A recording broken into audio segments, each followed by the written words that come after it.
And joining us is Jennifer Danette Dale. Jennifer, thank you for being here. First of all, who was Manuelito and Juanita? Manuelito and Juanita, on a personal level, were my great-great-great-grandparents. Three greats. Yes. This was a long time ago. Yes, I was actually in my 20s when my mother mentioned my grandmother, and I suddenly realized that who she was talking about was the wife of a major Navajo leader, who led the Navajo resistance in the 19th century, first against the Mexican invasion of Navajo land and then the American invasion of Navajo land. And did that spur your interest? Yes, very much, because I didn't realize this, and then one day it just dawned on me. I'm like, wow. Did you expect it to take you all the places it did in your research? I had no idea what this was going to turn into. It's been a fabulous journey that hasn't ended yet. How are your great-great-great-grandparents historically significant? Manuelito is very prominent in the history of the Navajo people and in American history, because he is presented as a person who was dedicated to the protection and preservation of Navajo territories. And Juanita may have been overshadowed by that at the time, but your research and your writing has now brought her to the forefront. Yeah. The way in which Navajo history has been presented has been very much within a Western construct, and like women in American history, she really remained in the background and even invisible until I decided to look for her story and her narratives. And she was a strong woman. From my research and from my interviews with my grandparents, I came to have a bit more understanding of what her life must have been like as a leader of her people on her own terms and in her own right. There are very, very few Native women who are named in history. My grandmother's name, Juanita, which is a Mexican name, I've recovered her Navajo name, her public Navajo name, which is Asantloke, which means lady weaver or woman from Zia, referencing Zia Pueblo. And she was a weaver. She was a weaver, and I actually, in my journey, I discovered that the Autry National Center, connected with the Southwest Museum, actually has her bile'e, which is her dress, and a saddle blanket that she wove. And once I found this out, I went to Southwest Museum. And I spent like 2 or 3 hours just sitting there with the textile and thinking about my grandmother and the life that she led and what she went through. The period that my grandparents lived was really a period of great trauma and hardship for the Navajo people. It was the period when the Americans had militarily subjugated the Navajo people and removed them to the Bosque Redondo Reservation. And yet, out of that experience, they remained a hopeful people, and they were able to return to their homeland in 1868 once the Navajo leaders, including Manuelito, had signed the Treaty of 1868. And so all of that history came to me as I was looking at my grandmother's dress.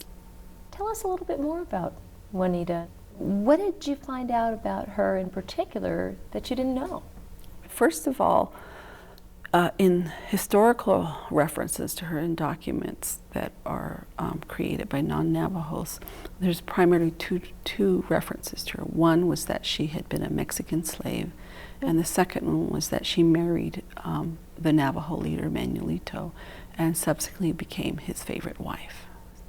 There's photographs of them together in this period, the Bosque Redondo period to the early reservation period, indicates that she always was at his side, and that when he was at meetings between Navajo leaders and representatives of the U.S. government, his wife was there beside him. She was valued, yeah, he valued her judgment and her opinions and her counsel according to oral tradition.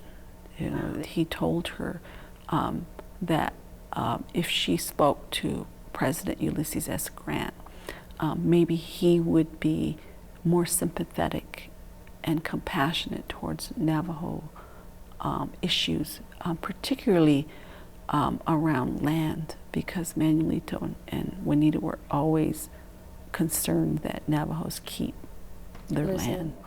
And it indicates the place of women in important political decisions.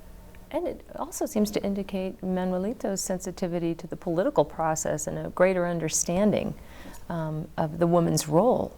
One of the things that keeps coming up is gender roles and the importance in decision making that both men and women be part of the talking, the planning, the organizing, the implementation.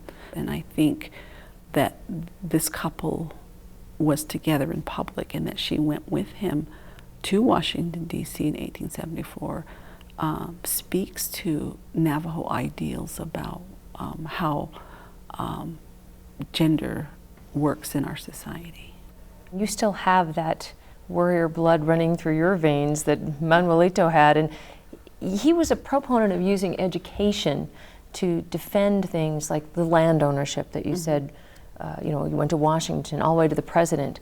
Talk to me a little bit about that. One of the provisions of the Treaty of 1868 was that the Navajo leaders agreed that their children would be educated in an American education system. And Manuelito, based on that provision, was an advocate for American education, and to show his people his commitment to education, he sent 2 of his sons to Carlisle Indian School in the 1880s. And within a year, both of his sons died. And he said to the people, some of you might think I have done something wrong, that what I did was not good because my sons died as a result of being sent away to be educated. He says, that was not my intention. He says, remember my teachings that life does not end, life goes on. And so he really met education, American education, as a tool so that we would teach our children the ways of Navajo and the ways of non-Navajos.